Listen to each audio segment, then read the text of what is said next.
Hello বন্ধুরা, welcome back to my channel. আশা করছি তোমরা সকলে ভালো আছো। আজ আমি আবার চলে এসেছি তোমাদের সঙ্গে একটা নতুন ভিডিও শেয়ার করতে। তো সেদিন ছিল কালী পুজো, সেদিন আমরা সবাই রেডি হয়ে চলে গিয়েছিলাম পাড়ার পুজো দেখতে। তো দেখো এখানে খুব সাধারণভাবে করেছে প্যান্ডেল, আর ঠাকুরটাও খুব সুন্দর হয়েছে। চলো তোমাদেরকে দেখাই। দেখো সাধারণ প্যান্ডেলের সঙ্গে খুব সুন্দর একটা ঠাকুর এখানে দেখতে পাচ্ছ, খুব সুন্দর হয়েছে। এটা আমাদের পাড়ার পুজো। তো রেডি হয়ে সন্ধ্যের সময় চলে গিয়েছিলাম দেখতে। তো দেখে এসেছি।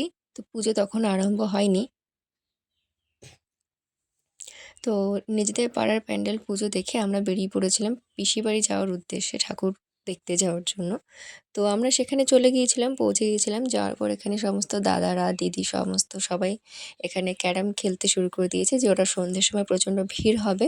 তো সন্ধ্যের সময় কেউ বেরোনো হবে না, তাই আমরা লেট নাইট করেই বেরোবো, 12টা 12:30টার দিকে। সেই জন্য সবাই এখন রেস্ট নেওয়া হচ্ছিলো, খেলাধুলা হচ্ছিলো, গল্পগুজব খাওয়া দাওয়া এসব হচ্ছিলো।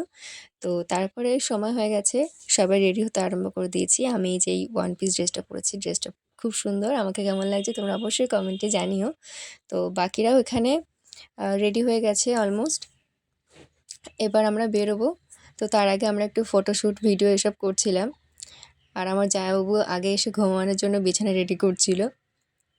তো সবাই রেডি হয়ে গেছে, এবার বেরোনো যাক। তো সবাই বেরিয়েও পড়েছি একটা টিম হয়ে। টিমে 11-12 জন ছিলাম আমরা সবাই। তো যাচ্ছি এখন ঠাকুর দেখতে। ঠাকুর দেখতে বেরিয়ে পড়েছি। তো রাস্তায় বেরিয়ে দেখি তখনও বেশ ভালোই ভিড় আছে, কিন্তু সন্ধ্যার তুলনায় অনেকটা কম। তাই এখানে প্রথমে এই ঠাকুরটা দেখতে চলে এসেছি। দেখো বাইরে থেকে খুব সুন্দর মন্দিরটা দেখা যাচ্ছে। প্যান্ডেলটা খুব সুন্দর হয়েছে, আর ভেতরের ডিজাইনগুলো অসাধারণ হয়েছে। দেখো তোমরা, বাইরের থেকে ভেতরটা আমার বেশি ভালো লেগেছে। আর সেই সঙ্গে ঠাকুরটাও ছিল খুবই সুন্দর। এখানে অজস্র মানুষের ভিড়, সবার শুধু ফোন দেখা যাচ্ছে, সবাই ভিডিও ফটো এগুলো করতেই ব্যস্ত আমার মতন। তো তার মধ্যে আমি তোমাদেরকে দেখানোর চেষ্টা করছি যে দেখো ভেতরটা খুবই সুন্দর করেছে চারিদিকটা, আর সেই সঙ্গে ঠাকুরটাও কিন্তু খুবই সুন্দর করেছে। এখানে ঠাকুরের উপরে সাপ, তার উপর শ্রীকৃষ্ণ। তো খুবই সুন্দর হয়েছিল ঠাকুরটা। তারপর এটা দেখে আমরা বেরিয়ে পড়েছিলাম। এবার আমরা টোটোতে করে যাচ্ছিলাম আরেকটা জায়গায় ঠাকুর দেখতে। তো এখানে আছে আমার মা, আছে দিদিভাই, সামনে আছে জামাইবাবু। তো আমি ভিডিও করছিলাম, দিদিভাই বলছে আমার ভিডিও করবি, তারপর বাকিদের ভিডিও। তো সেটাই হচ্ছিল। আর এখানে আছি দিদি, আমি আর আমার দাদাভাই ছেলে। তো আমরা সবাই একসঙ্গে যাচ্ছি টোটো করে দেখতে। আর আরেকটা টোটোতে বাকিরা আছে, সবাই আছে। তো এখানে চলে গিয়েছিলাম, দ্বারকা হয়েছিল যেখানে শ্রীকৃষ্ণের আর কি। তো সেখানে বাইরে থেকে শুরু করে দেখতে পাচ্ছ অজস্র মানুষের ভিড়। এখানে প্রচুর মানুষের ভিড় হয়েছিল, প্রচুর। আর এখানে দ্বারকা তৈরি হয়েছিল। প্যান্ডেলটা অসাধারণ হয়েছিল, খুবই সুন্দর হয়েছিল।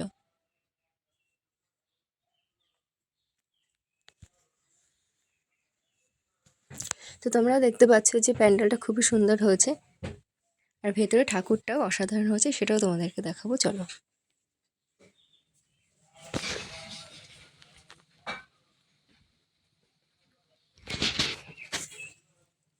তো চলে এসেছি ভেতরে। তো দেখতে পাচ্ছি এখানে কৃষ্ণকালী হয়েছিল, আর এটা কিন্তু হাইটটা অনেকটা উঁচু ছিল আর অনেকটা বড় ছিল। মানে দেখলে মনটা ভরে যাবে, এতটাই সুন্দর ছিল। উপরে লাইটিং, গোটা প্যান্ডেলটার ভেতর থেকে বাইরে থেকে ঠাকুর দিয়ে মানে অসাধারণ ছিল। এক কথায় এটাই সব থেকে বেশি ভালো হয়েছিল। তো এখানে এত মানুষের ভিড়, একটা সেকেন্ড দাঁড়াতে দিচ্ছে না, ঠিক করে ছবি তোলা ভিডিও করা অসম্ভব হয়ে যাচ্ছিলো, তার মধ্যেও করার চেষ্টা করেছি। ওটা দেখার পর আমরা আরেকটা প্যান্ডেলে চলে গিয়েছিলাম। তো তোমরা প্যান্ডেলটা দেখলে, এটা একটা লাল কালারের মধ্যে খুব সুন্দর একটা প্যান্ডেল হয়েছিল। এখানে বাইরেটা খুব সুন্দর হয়েছিল, ভেতরটাও খুব সুন্দর হয়েছিল। তো সেটাই তোমাদেরকে দেখাচ্ছি, চলো। এই যে ঠাকুরটাও কিন্তু সাধারণের মধ্যে খুব সুন্দর হয়েছিল। এরপর আমরা বেরিয়ে চলে গিয়েছিলাম আরও একটা ঠাকুর দেখতে। তো রাস্তা লাইটিং থেকে শুরু করেছে ভিডিও করতে। এই যে এটা হচ্ছিল আমাদের মায়াপুর ইস্কন মন্দির, যেটা তোমরা দেখে অবশ্যই বুঝতে পারছো যেটা মায়াপুর ইস্কন মন্দির হিসেবে এটা বানানো হয়েছে। এটাও কিন্তু অসাধারণ হয়েছিল। এত মানুষের ভিড়ের মধ্যে আমি ঠিক করে ভিডিও করতে পারছিলাম না, তার মধ্যে আমি চেষ্টা করেছি করার। তো তোমরাই দেখতে পাচ্ছ এখানে অজস্র মানুষ। তো ভেতরটাও খুব সুন্দর করেছিল। আর ভেতর ঠাকুরটাও খুব সুন্দর করেছে, সেটা তোমরা দেখতে পাচ্ছ। এটা দেখার পর আমি চলে গিয়েছিলাম মেলাতে, মানে এই ইস্কন মন্দিরের পাশে মেলা বসেছিল, সেই মেলা ঘুরছিলাম আমরা।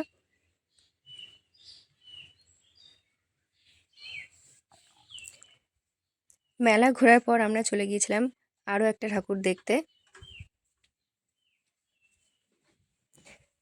তো এই প্যান্ডেলটা বেশ খোলা খোলা ছিল, এখানে সমস্ত মনীষীদের মূর্তি দিয়ে শুরু করা হয়েছিল মন্দিরটা। এটাও খুব সুন্দর হয়েছিল, প্যান্ডেলটা খুব সুন্দর।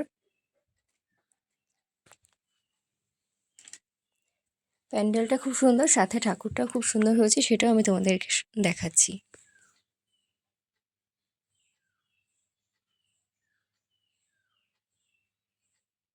তোমরা দেখতেই পাচ্ছ ভেতরে প্যান্ডেলটা, কিন্তু ভেতরটাও খুব সুন্দর হয়েছিল আর ঠাকুরটাও খুব সুন্দর হয়েছিল।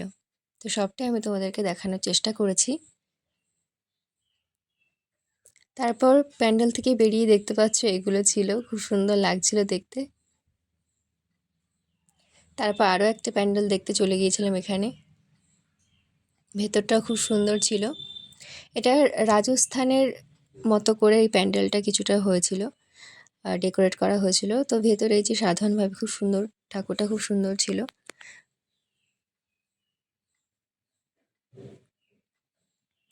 আমি জাস্ট ফোন নিয়ে শুধু ঘুরছিলাম। তো ওটা দেখার পর আরও একটা প্যান্ডেল চলে এসেছি এখানে।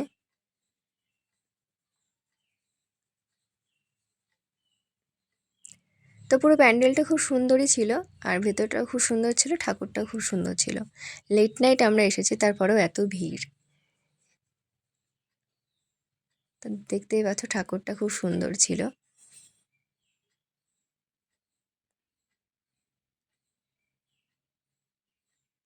এই সব কিছুই খুব সুন্দর ছিল।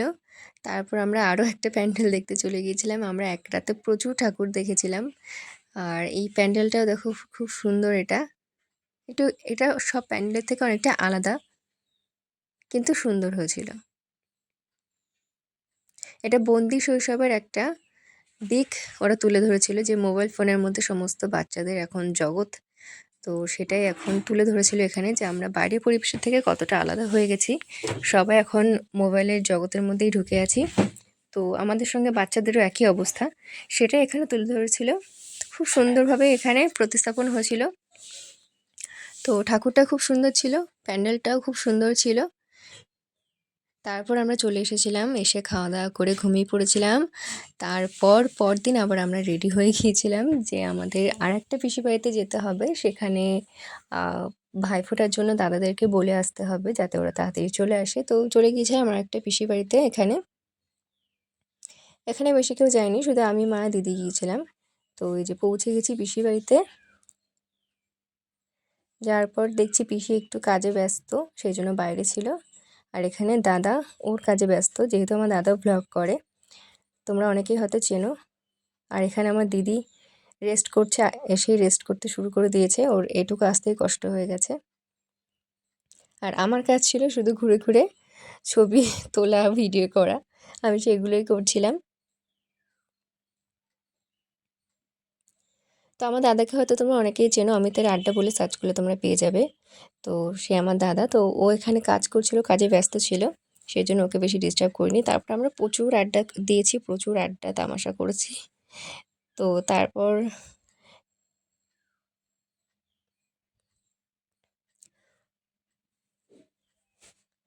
সারাদিন আমরা অনেক আনন্দ করেছি দাদার সঙ্গে। তো এখানে দাদার জামা কাপড় পরে আমি ট্রায়াল দিচ্ছিলাম। শুধু এটা না, দাদার অনেক ড্রেস পরে আমি এখানে সারাটা দিন এভাবেই কাটিয়েছি আনন্দ করতে করতে। দাদা বলছে আজকে তোর এটাই কাজ? আমি বলছি হ্যাঁ, এটাই কাজ, তোর জামা কাপড় পরে শুধু ছবি তোলা।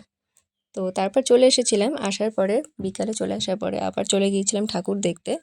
তো অনেক ব্যস্ততার মধ্যে আমি ঠিক করে ভিডিও করতে পারছিলাম না, তা যেটুকু করেছি আমি সেটুকুই তোমাদের সঙ্গে শেয়ার করছি।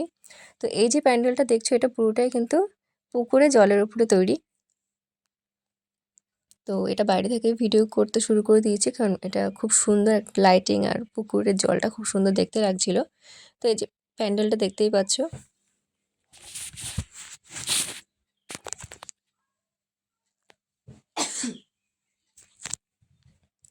এই যে প্যান্ডেলে ঢোকার আগে খুব সুন্দর ওটা ডেকোরেট করেছিল জায়গাটা।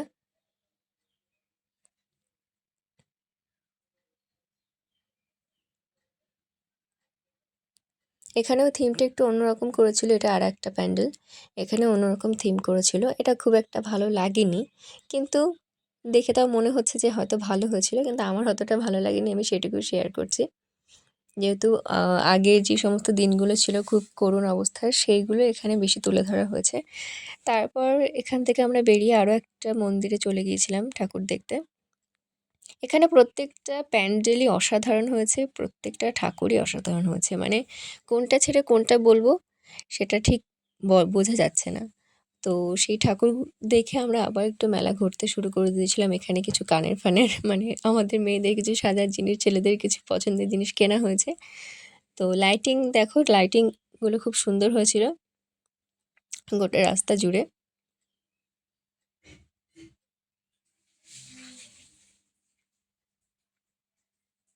প্যান্ডেলটা এতটাই সুন্দর লাগছিল দেখতে যে আমি বারবারই ভিডিও করছিলাম। এরপর চলে গিয়েছিলাম আরেকটা প্যান্ডেল দেখতে। তো সামনে দেখি একটা কিউট বেবি, আমি ওর ভিডিওটা না করে পারলাম না, সেটাও তোমাদের সঙ্গে শেয়ার করলাম। তো এই প্যান্ডেলটাও অসাধারণ হয়েছিল, সঙ্গে ঠাকুরটা খুব সুন্দর হয়েছিল।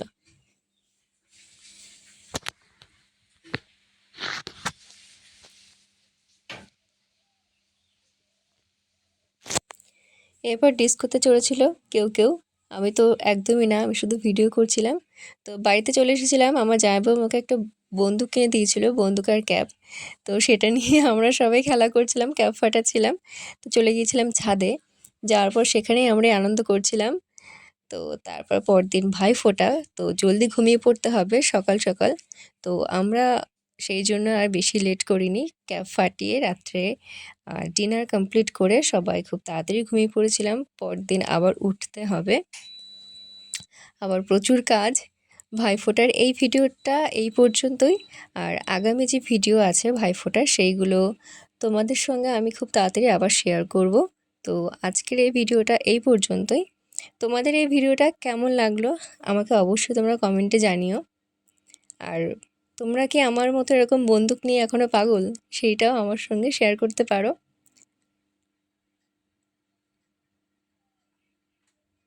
আমার জামাইবাবু শুধু আমাদের সবাইকে ফায়ারিং করছিল।